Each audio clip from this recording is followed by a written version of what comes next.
O Brasil vive um clima de guerra espiritual. De um lado, o ódio pelo STF e por Alexandre de Moraes. Do outro, a rejeição profunda a Lula. Mas se você foca apenas na superfície da política, tá perdendo o sinal profético. O que acontece hoje com Bolsonaro e seus oponentes não é um acidente. É um tabuleiro montado há milênios. Deus está usando essas crises para despertar o seu povo antes do grande engano final. Muitos cristãos depositaram sua esperança em Bolsonaro, enquanto outros celebram o governo Lula. Mas a Bíblia é clara. Deus permite que heróis caiam e sistemas tremam para que paremos de olhar para o barro e olhemos para o oleiro. Quando as figuras políticas que admiramos ou tememos falham, Deus está nos lembrando que o único trono inabalável não fica em Brasília, mas no terceiro céu.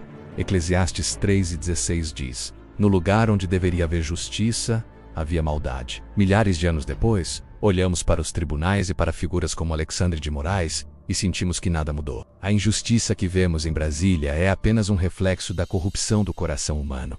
Não é sobre um partido ou outro. É sobre uma humanidade que se afastou da glória de Deus e tenta criar sua própria retidão. Efésios 6 nos ensina que nossa luta não é contra Lula ou Bolsonaro, mas contra principados e potestades. Existem espíritos malignos que regem sistemas e nações. Quando vemos tanta divisão e ódio nas famílias por causa de política, estamos vendo a estratégia desses governadores das trevas. A nossa autoridade não vem do voto, vem de Jesus, que já venceu todo o principado na cruz do Calvário. A humanidade está exausta da briga entre direita e esquerda. Esse cansaço é o cenário perfeito para o surgimento de um líder carismático que prometerá paz e segurança. Enquanto o Brasil se divide entre o apoio a Bolsonaro ou a Lula, o mundo se prepara para um governo global único. Não coloque sua paz em sistemas humanos. O cenário atual é apenas um ensaio para o governo do anticristo. Daniel 2:21 afirma que Deus remove reis e estabelece reis. Nada acontece sem a permissão dele, menos nem a subida de Lula ao poder, nem a queda de Bolsonaro. Deus usa a política como um instrumento para disciplinar e mover sua igreja. Se o cenário político te tira a paz, você está confiando mais no sistema do mundo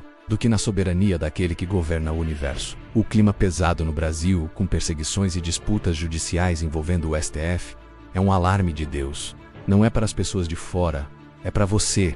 É para que o povo de Deus acorde. O erro é tentar saciar a sede de justiça em fontes humanas, em juízes ou políticos. Se a sua paz depende de quem está no poder, sua alma ainda está bebendo de poços rachados. Volte para a fonte da água viva. Muitos pedem que Deus mande um raio em Brasília ou que a justiça seja feita contra seus inimigos políticos, mas a Bíblia diz: minha é a vingança. Seja Lula, Bolsonaro ou os ministros do STF, todos estarão diante do Supremo Juiz. Não manche seu coração com o desejo de revanche. O castigo dos orgulhosos é certo, mas o seu papel é manter as vestes brancas e o coração limpo. Paulo disse a Timóteo para orar por todos os reis e autoridades, mesmo vivendo sob o Império Romano que matava cristãos. Hoje somos chamados a orar por aqueles que governam o Brasil, concordando com eles ou não. Orar por Lula ou pelos ministros do STF não é apoiar seus erros. É pedir que Deus controle as águas para que possamos viver em paz e pregar o Evangelho. Existe um acordo global para 2030 que promete resolver todos os problemas do mundo. Isso soa como paz, mas a Bíblia alerta: quando disserem paz e segurança, sobrevirá repentina destruição. O cenário político atual, com toda essa instabilidade e medo, serve para nos empurrar para essa nova ordem. Não se iluda com salvadores da pátria. O único salvador usa coroa de espinhos. A política dividiu a mesa do jantar, irmão contra irmão por causa de Bolsonaro ou Lula. Isso é um sinal de que o amor de muitos está esfriando. O avivamento que o Brasil precisa não é uma mudança de presidente, é uma mudança de senhorio. Enquanto a nação briga por tronos terrenos, a igreja deve se unir em torno do único reino que não pode ser abalado. Por que você sente tanta raiva da corrupção e da impunidade? Porque você foi criado por um Deus de justiça perfeita. Essa sede de retidão é a imagem de Deus gritando dentro de você. O problema é que o ser humano é corrupto por natureza. Nem o sistema de Alexandre de Moraes, nem os discursos de políticos podem curar o Brasil. Só o arrependimento e a glória de Deus podem transformar uma nação. Líderes sobem e descem. Bolsonaro, Lula e os poderosos de hoje em breve serão apenas páginas na história.